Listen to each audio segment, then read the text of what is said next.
Bonjour, je suis Nicolas Bocry, je suis responsable de la relation client chez ITS Intégrant.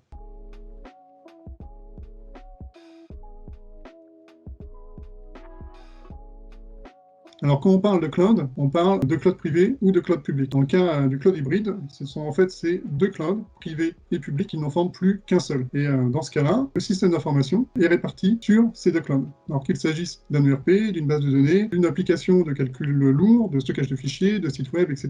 Donc il y a une répartition sur ces deux clouds de manière stratégique.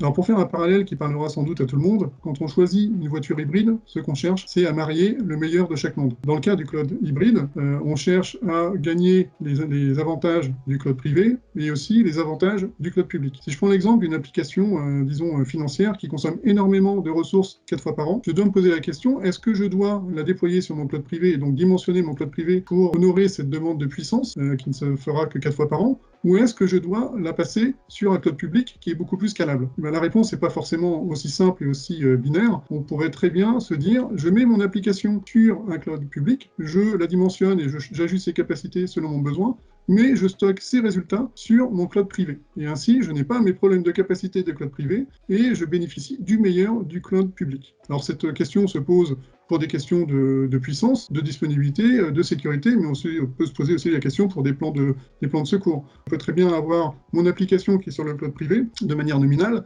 avec un secours en cas vraiment de gros problèmes, un secours sur le cloud privé.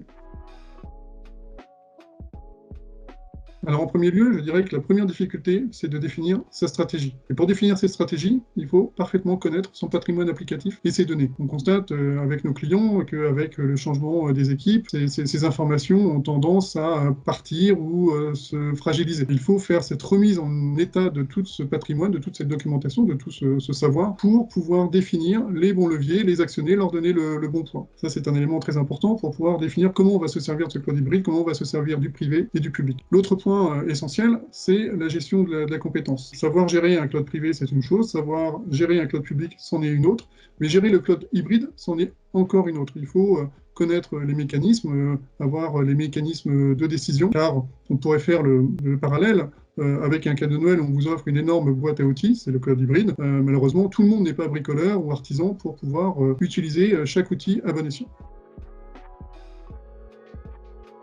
Oui, le cloud hybride est destiné à toutes les entreprises. On pourra peut-être juste exclure les toutes petites entreprises qui ne se sont jamais posé la question ou qui n'ont pas les moyens d'avoir un cloud privé. Dans ce cas-là, la question de l'hybridation ne se pose pas. En revanche, quelle que soit la taille de l'entreprise, dès que le besoin cloud, privé ou public, se pose, on doit se poser la question de l'hybridation pour bien marier les deux mondes. Les experts vont intervenir à plusieurs moments du cycle de vie du cloud hybride. Déjà, au moment de la mise en place de sa stratégie. Il faut se poser les bonnes questions, prendre les bonnes décisions. Ensuite, les services se porteront sur la conception de ce cloud hybride pour bien répondre aux enjeux stratégiques. Sa mise en place, puis son exploitation. Lors de sa mise en place, il y a un élément qui est très important, c'est qu'est-ce qui va venir peupler ce cloud hybride. Les clients au travers de leurs services informatiques, ont un certain patrimoine, ont des serveurs qui doivent se déplacer. Là, plusieurs stratégies aussi s'appliquent. Soit on fait ce qu'on appelle un lift and shift, on va prendre une machine ou un ensemble de machines qui constituent une application pour la déplacer dans le cloud hybride. Ou bien, ça va être aussi l'occasion de faire un remaniement, de dire il y a des choses qui ne vont pas, il faut redimensionner, des choses qui n'existent plus, qui ont besoin peut-être d'être fondues ponctuellement. C'est peut-être aussi l'occasion de dire ce qui existait est toujours un besoin, mais on a besoin d'être totalement refondu. Et c'est aussi l'occasion parfois de dire ce composant n'est plus du tout utile et doit disparaître. Alors c'est à nouveau une question de stratégie. Il ne s'agit pas de se faire plaisir techniquement, mais vraiment prendre le meilleur de chaque monde. Si vous avez des données froides, autant se poser la question de qu'est-ce qui coûte le moins cher. Il faut aussi conjuguer ça avec l'effort qui va être nécessaire pour pouvoir administrer et exploiter ces plateformes. Donc il y a un réel intérêt économique à le faire dans le ratio service-coût.